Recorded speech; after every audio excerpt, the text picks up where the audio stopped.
Beras dan cabai rawit masih menjadi komoditas utama penyumbang inflasi di Gorontalo periode Maret 2024. Hal tersebut disampaikan Kepala Badan Pusat Statistik BPS Provinsi Gorontalo Muhammad Mohanif, Senin 1 April 2024 dalam wawancara yang usai melakukan rilis resmi di kantor BPS.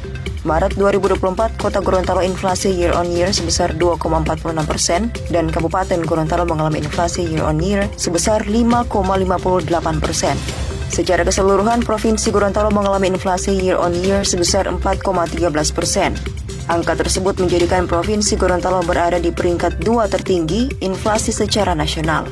Mohanif mengatakan inflasi terjadi karena tingginya permintaan konsumen terhadap beberapa kebutuhan strategis, terlebih di bulan Ramadan dan menjelang Idul Fitri saat ini. Kenapa harga cukup tinggi? Permintaan dari konsumen juga cukup tinggi. Isunya adalah masih di beras, kemudian juga cabai rawit, itu yang masih tinggi di posisi Ramadan ini. Itu dua komoditas utama itu. Yang lain saya pikir komoditas biasa, daging ayam ras memang seperti saya bulan lalu sampaikan, biasanya di puasa itu naik daging ayam ras. Dan telur ayam ras juga selain kebutuhan puasa juga kebutuhan Ramadan ya, dibikin kue. Kemudian juga kue basah. Ini komoditas biasa yang naik memang menjelang Ramadan dan hari raya. Ya, kalau dibandingkan secara nasional memang inflasi kita masih tinggi, baik year on year maupun month to month.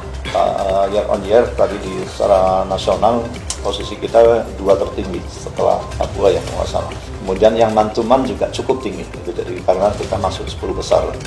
Inflasi year on year Provinsi Gorontalo terjadi karena adanya kenaikan harga yang ditunjukkan oleh naiknya indeks kelompok pengeluaran. Tertinggi ada di kelompok makanan, minuman, dan tembakau sebesar 9,26%. Menanggapi tingkat inflasi yang masih cukup tinggi ini, Sekretaris Daerah Provinsi Gorontalo Sofyan Ibrahim yang hadir pada rilis BPS mengatakan, pemerintah Provinsi Gorontalo terus berupaya untuk mengendalikan tingkat inflasi. Pemerintah bersama Tim Pengendalian Inflasi Daerah atau TPID dikatakan Sekda selalu berusaha memenuhi pasokan dan distribusi serta menjaga stabilitas harga.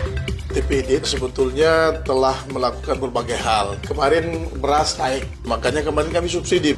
Beras itu kami subsidi di 2 titik, ada di kota, kemudian di kabupaten. Karena kita 2 daerah ini udah IHK, daerah inflasi, butuh anggaran yang luar biasa karena penjual itu jualnya 17.500, kita kasih subsidi 2.500, sehingga yang dibeli masyarakat bisa di bawah harga itu. Nah, selain itu ada juga kita dari pemerintah provinsi untuk melakukan pengendalian harga. Ada gerakan pangan murah GPM, aksi daerah untuk gelar pangan murah se-Indonesia. Kami tadi melakukan gelar pangan murah di bawah, diikuti juga oleh seluruh kabupaten kota. Selain itu ada pasar murah juga kita lakukan. Nah, kami berharap pemerintah kabupaten kota melakukan hal yang sama sehingga kita bersinergi.